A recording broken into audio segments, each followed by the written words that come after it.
Mr. Speaker,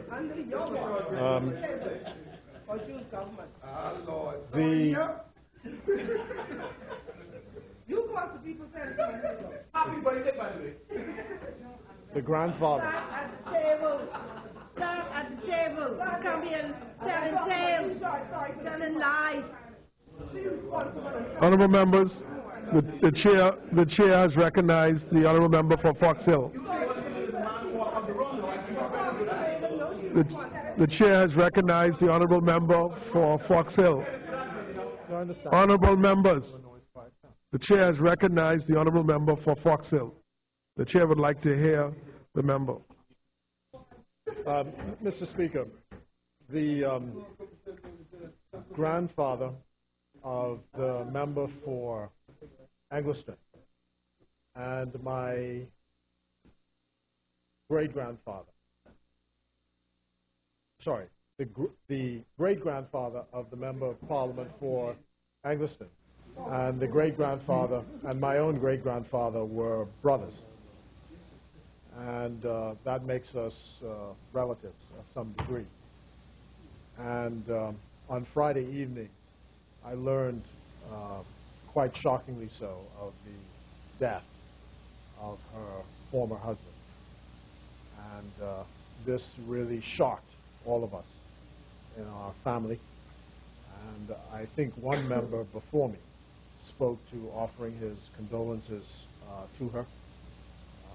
It's not an easy thing, and I wish to extend publicly my own expressions of support to her at what must be quite a difficult time, and wish her well and her family in these very difficult circumstances. I am perplexed, though, when listening to the debate, particularly the member who spoke just before me, as to why there is this preoccupation with age. Because I long ago came to the conclusion that there should be no age discrimination of any kind. And even though we have set 65 as the benchmark for the normal retirement age, in recent times it has been varied. In fact, there is a report by the about the National Insurance Fund, which mysteriously turned up in the Tribune a couple of days ago. But that report says that the age of retirement is recommending that the age of retirement be moved from 65 to 67. And this is all in line with the current trend of the world that people are living longer, healthier, longer. I've said in this country, what is clear has been happening is people have been starting their families later, have obligations which go beyond the normal age of 65. And the rule is becoming more or less these days, people are, when they reach the actual age of 65, are coming to ask for extensions of their service, because very often they just, they're still paying for their homes. We know that we went through a problem with, at a time where many grandparents had to take over the care of their children's children because their children died as a result of an epidemic which swung through this country both in drugs and AIDS.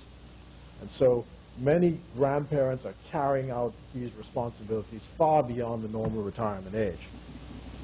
And so I understand that there's a need for young people to come into the workforce, and I think everybody is committed to that. But I wonder if you really have to attack old people in order to make that point.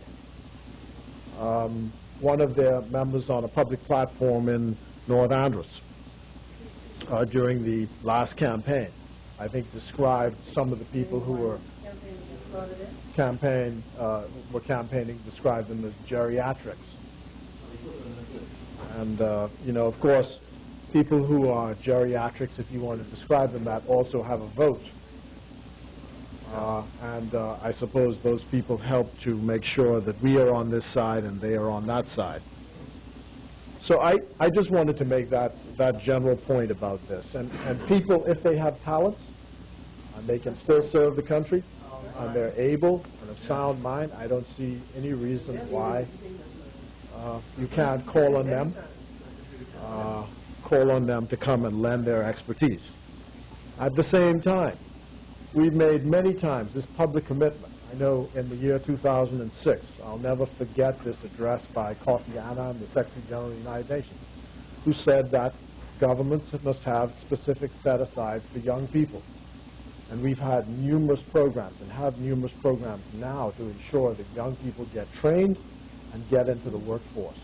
But that cannot be at the expense of people who are able-bodied simply because they reach a particular age. The government service is 65, and you can get extended. The Anglican Church, I think priests retire at 72. In some churches, you can remain as long as you're able-bodied and alive. In fact, we, last year, well, the Junkanoo groups were all celebrating the 60th anniversary of the lady who reigns over us. With no sign of retirement or any talk of retirement or stepping down or anything. She's still on the job every day. I think she's in her 80s. I don't quite understand what the point is. Secondly, Mr. Speaker, Long Island. It is, in my view, impossible for anyone to make the accusation while I sit on this side with the Progressive Liberal Party that we somehow do not care for, love, respect, and honor the people of Long Island. That, for me, is an impossibility. My connection goes there. I wasn't born there, but my connection goes way back. After the 1982 campaign, I was asked by Sir Lyndon Pinling to become the NGC member for the then Clarence-Town constituency. And my association with those people have existed from that day to this. As a matter of fact, the first political trip the Member of Parliament for West Grand Bahama made was with me as the NGC member for Clarence-Town, for Long Island, where we went to set up the branches in Long Island. It was so fresh, Mr. Speaker, that it was only, 77, that was 4 years after independence. So when we got up in the meeting and said, let's start singing the national anthem, someone got up and said, start singing God Save the Queen.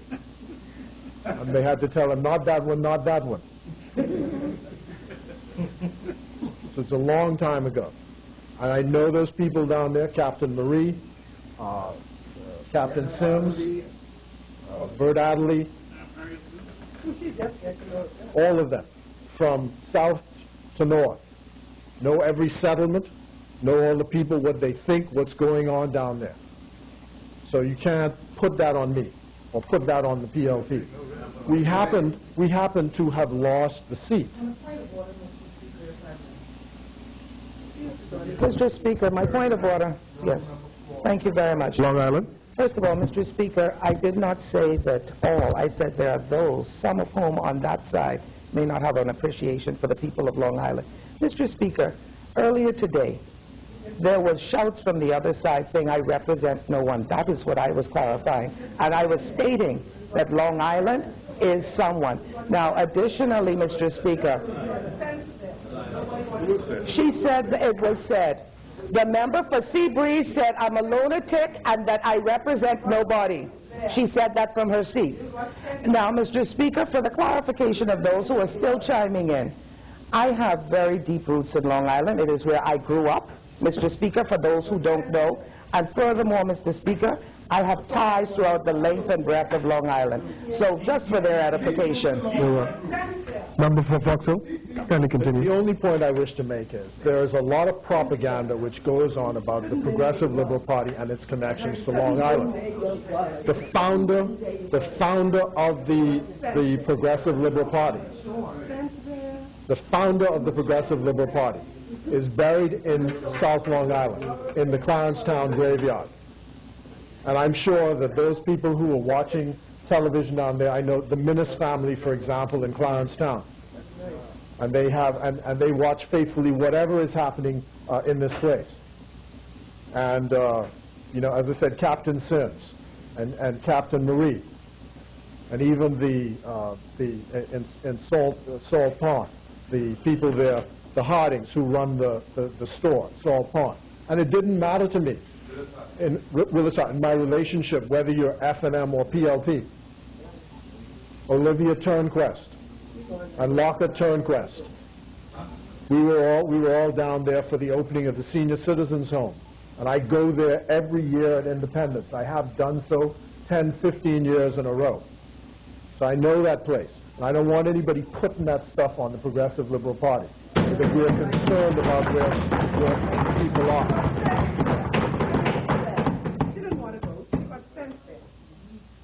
And we will do whatever the resources, if there are issues in connection with Long Island and the hurricane relief, whatever those issues are, they have to be addressed, and they will be addressed. And it has nothing to do with party affiliation. As a matter of fact, the PLPs... Listen, I didn't say that had anything to do with party affiliation. I am making a point. I didn't say what you said. I didn't say that, so don't mislead. I didn't say you said it. I didn't say you said it. All I'm saying is I'm making my own statement. I'm making my own statement that regardless of party affiliation, whatever needs to be done in Long Island will be done. In fact, Mr. Speaker, the interesting thing about it is that PLPs call up from Long Island and say that down in Long Island, the PLP may be the government, but the F&M is in charge. That's what some of our supporters think. But never mind any of that. Whatever the resources are that are needed, Long Island will get its share just like every other island in the Bahamas. Now, this business, Mr. Speaker, of friends, family, and PLPs, you know, the leader of the opposition just had the opportunity to appoint someone to the upper chamber. And there's a great deal of explanation and fanfare about this. I believe they said there were 11 people who were vying for the position of senator. They had to bring in their 11 finalists, yeah, and they had to bring their bios and resumes, and she had to go over it and decide who was going to get this position. Now, you know, it's none of our business because it's their show. But I thought to myself, looking objectively, that if you have a dynamic young chairman who is presumably the future of the party, like Darren Cash, that would be the obvious choice to put in the Senate. I'm making it mine now. I'm making it mine. I'm making it mine to make a point. You could rewrite history too. But Keep talking, brother. yeah, I can make my point. Don't worry. You have a story to tell. I have my story to tell, and I'm sticking by my story. Now, to continue my point. So, after all the fanfare and all the examinations of the list, surprise, surprise, who ends up being a senator? The senator is John Bostwick. Now, perfectly, over 30 years of age, Bahamian citizen, chosen by the leader of the opposition. But all I'm making, the point I'm making is friends, family, and PLPs. That's what you were saying. So I suppose friends, family, and FNMs. Friends, family, and FNMs.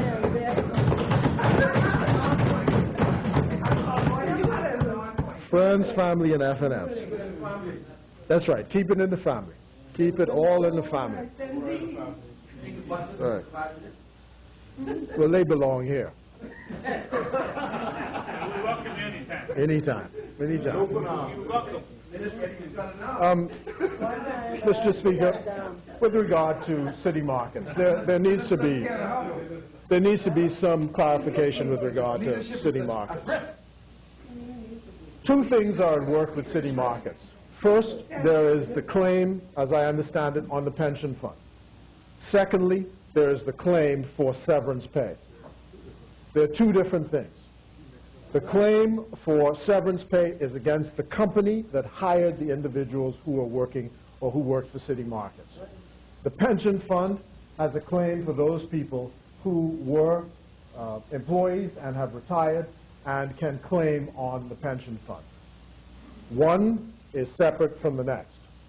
What I understand is, and there was a meeting which we had with the employees of city markets who are out here demonstrating this, that they believe that they have a good judgment against their employer, their former employer, having been dismissed for a certain level of severance pay. That severance pay amounts, they say, to $4.8 million collectively. And they are trying to find a way to collect those monies. We don't know what the state of the assets are of the company or the state of the relations between the two companies.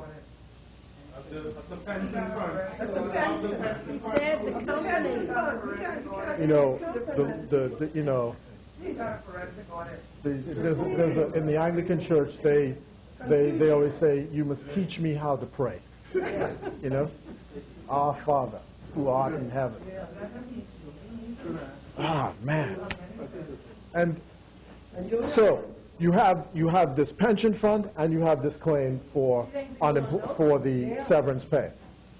The question is, how are they going to collect the money for the severance pay? And the question also is, are there any assets against which they can collect? They have a court action. That court action is ongoing. The problem with the pension fund is, as I understand it, what was explained by the Member of Parliament for Fort Charlotte.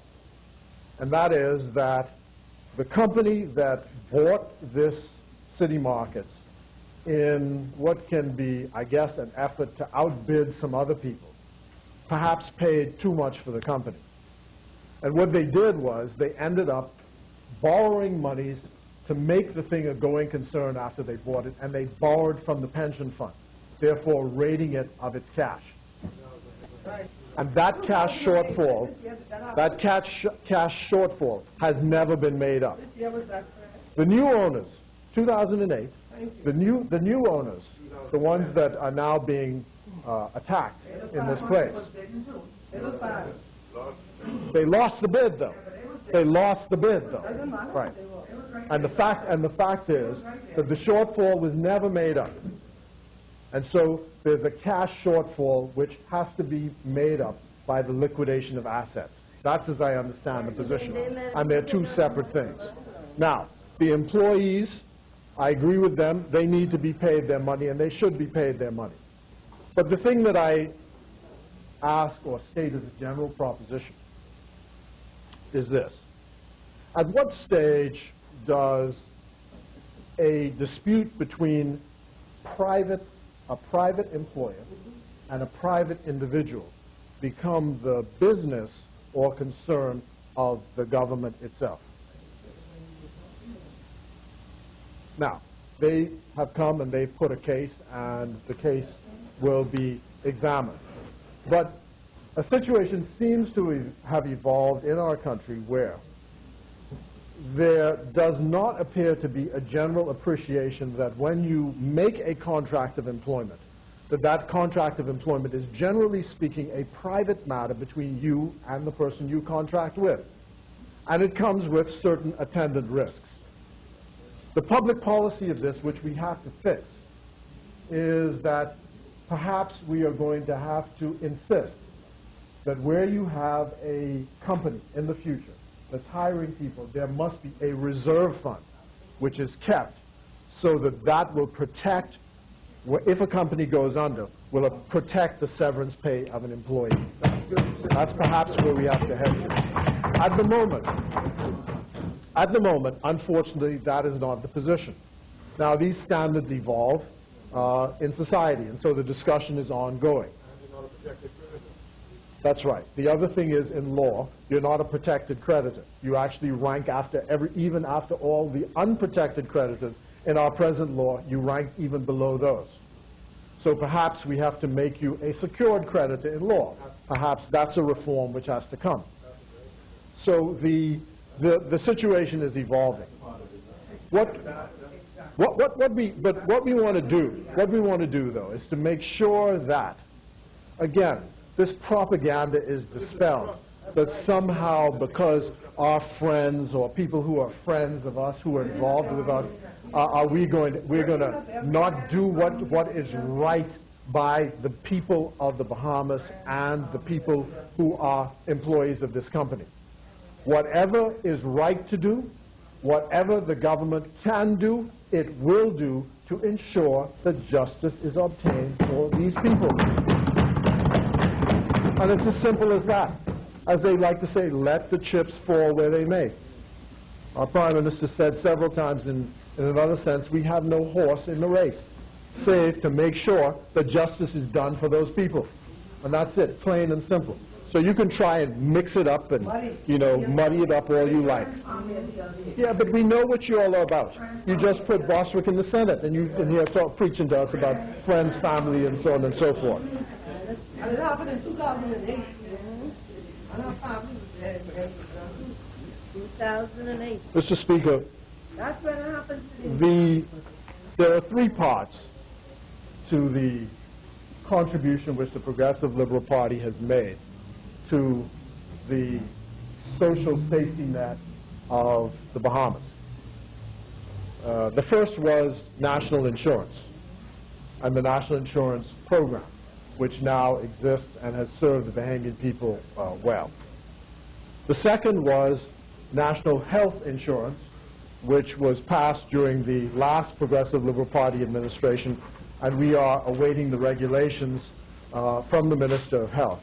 And once those regulations are in place, it will put in place something which still happens egregiously. People who are falling afoul of proper health care simply because they cannot afford it. I have a classmate now who went to school with me, St. Augustine's, who is suffering from a rare form of bone cancer and cannot afford the treatments for the disease. And the disease has been successfully treated in many, many cases, provided it is obtained early and the treatment is done on a regular basis. So in order for him to do so, he has to apply to the social health services to see if he can get some contribution for his health care.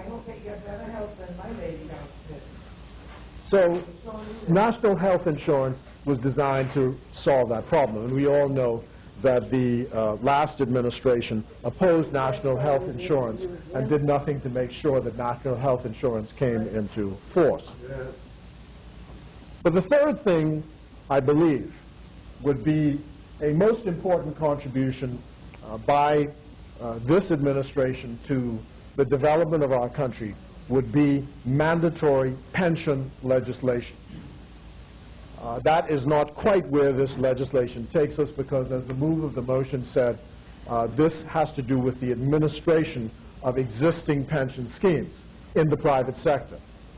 But I believe it would be important if we were able to move to mandatory pension provisions, to have some kind of forced savings for people so that at the end of their careers they have not only national insurance to depend upon, not only do they have their health care taken care of, but they also have a pension, which is a livable pension on which they can depend. And much of this is also predicated, Mr. Speaker, on the view that by the time you reach retirement age, you've at least paid for a home. So the home is out of the way, and you don't have the expense of having to buy a home. And so the rest of it can be done by the social safety net. And this would be an important contribution if we can pass mandatory pension legislation. In fact, during the last time we were in office, a commission was convened which made certain recommendations which were carried out by the last administration in connection with the National Insurance Fund. It had to do with the sustainability of the fund. It had to do with how we're going to prepare ourselves for retirement.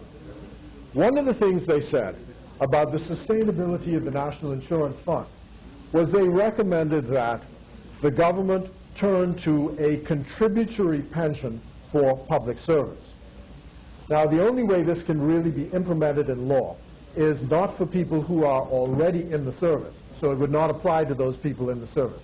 Those people in the service have a pre-existing contract, and their contract calls for the government to provide them as a benefit with the pension. So that will continue. But now I think we need to move to the position where new employees coming into the public service need to contribute to a pension scheme. And as time goes on, what you will have is a declining demand on the government's non-contributory scheme to the point where it gets to zero, and everybody will be on a contributory scheme. And this will then, I think, as the member says, you'll have a better pension, but it will also remove a huge liability on the Bahamas government and make it better for our finances. And so I think that's the direction you will see things headed in. It will take some public education to understand the issue, to be appreciative of what really should be a personal responsibility to ensure that when your working career has ended and you've moved into another phase of your life, you've made adequate preparation for you to be able to keep yourself going at a time when your energies are not as strong as they are below the age of 65 or the age of 67. And so I want to use the occasion of this particular bill, the discussion on this bill, to try and launch a discussion on that subject of pensions and where we are headed with pensions and the protection of our seniors once they decide to retire. And I welcome the pension legislation. And I would also say, Mr. Speaker, that the other speakers who spoke from our side talked about Section 30, which offers some protection for the pension fund by making it a superior debt. I talked about Section 31, which talks about the normal retirement age being 65, but we know that the retirement age is moving up to 67, I believe. Section 27, I spoke to the minister about the age when you can actually, it says that in this legislation that you have to be 18 or older to be part of a pension plan. And I said, I was speaking to the minister this morning and saying, in our country, so many people leave school at 16 and they go straight to work. In fact, we know of cases where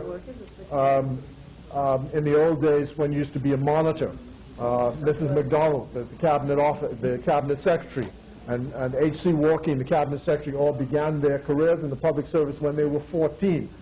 So people would have been, people who are working, you have packing boys at Super Value now who are youngsters. And if they wanted to be part of the scheme, it ought to be possible for those people, as early as their working life begins, to get into a pension plan and to learn the whole business of saving and preparing for a time when you're not going to be 14 or 16 or 18. And so I thought that perhaps that is something they might want to look at. And then what is also a good provision is the portability which exists, so that after you leave a particular employer, you don't have to give up the pension fund. You can actually keep it there and it continue to grow. If you go to a new employer, it can be transferred and be carried with you. And I think that that is an important provision of the Act, which I think you can find in Clause 36. And in Clause 37 of the bill, the fact is pension funds are not attachable by any court actions. I said to the Minister for Labor, I call that the O.J. Simpson pension clause, because there's a lot of talk where there was this huge judgment against him as a result of the murder of his wife, but they couldn't touch the pension, $25,000 a month, but they could not touch the pension. So I think they had to get him in other ways. So I call that the O.J. Simpson clause. Mr. Speaker, before I take my seat, and I wish to commend this bill to the House. On behalf of the people of Fox Hill, I speak to say that I'm sure they support this bill, and I know that The people at National Insurance, I hope they're actively looking into the case of Miss Kathleen McKenzie, who sometimes I don't understand the decisions of National Insurance, who lost a huge chunk because of a review by National Insurance. And we're now appealing to try and get it restored. But it is important because people depend on the income they receive from National Insurance to give themselves a decent level of life in the years when they can no longer work for themselves. And I'm hoping that issue can be resolved. I would like to say how proud I am this evening to be a member of this House on the anniversary, on the eve of the anniversary of majority rule. I was a 13-year-old boy on the 10th of January, 1967, and I remember laying on the carpet in my parents' house in Collins Avenue, listening to the radio as the results came in. And we could hear the sounds of the Junkanoo bells as they went up East Street, people marching to Bay Street on what was a joyous event. I was in Acklands on the Coconut Tree. So it was a joyous time. And many people don't understand the great feeling of relief that the 10th of January 1967 represents. And tomorrow, I hope, as I appear at the Sandlands Primary School, and they read the Governor General's message, and I really want to congratulate the Minister of Education for having spoken with the Governor General, and his giving a message throughout the country at this event, which is not partisan, which belongs to all of us. As our Prime Minister said, perhaps the second most important anniversary in our history, next to the emancipation of slavery, and ranking in between that and the independence of our country in 1973. I'm very proud of that event, and I support this bill, and glad to do so on the eve of Majority Rule Day.